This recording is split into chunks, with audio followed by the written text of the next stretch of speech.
بسم اللہ الرحمن الرحیم۔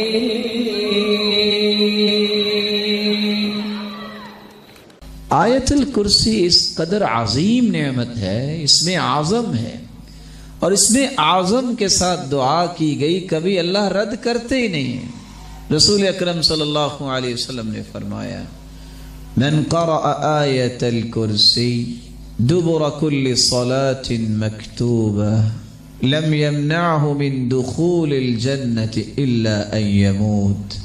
خوش نصیب ہے وہ شخص جو شخص فرض نماز کے بعد آیت الکرسی پڑھ لیتا ہے، اس کے اور جنت کے درمیان صرف موت کا پردہ حائل ہے۔ جس دن آنکھیں بند ہوں گی جہنم سے آزاد اور جنت کا مہمان بن جائے گا، اور شیطان سے اس کی حفاظت ہو جائے گی۔ رسول اکرم صلی اللہ علیہ وسلم نے فرمایا تھا، جب وہ سیدنا ابو ہریرہ رضی اللہ تعالی عنہ وہ دیکھتے ہیں کہ ایک شخص جو ہے وہ اناج بھر رہا ہے تو انہوں نے پکڑ لیا، اور وہ شیطانی تھا۔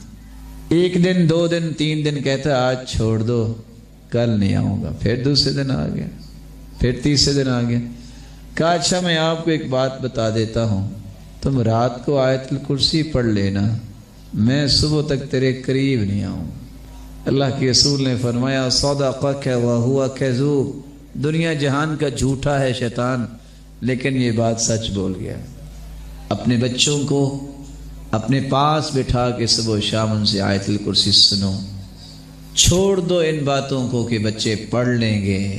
اب بچوں کے پاس ملہیات بہت ہیں، آپ 2 منٹ ذرا اپنی توجہ ہٹا کے دیکھیں وہ کہاں سے کہاں پہنچ چکے ہوتے ہیں، تخیلات میں بھی، تفکرات میں بھی، اور فزیکلی بھی واقعتاً کہاں سے کہاں چلے جاتے۔ ان سے محبت کیجئے، ان سے وفا کیجئے، ان کو نعمت بنائیے۔ یہ کب بنیں گے نعمت؟ جب ان کے بارے میں سوچ بنے گی کہ اللہ دنیا میں بھی ہمارے کھلونے ہیں تو جنت میں بھی ہمارے ساتھ رکھنا انہیں۔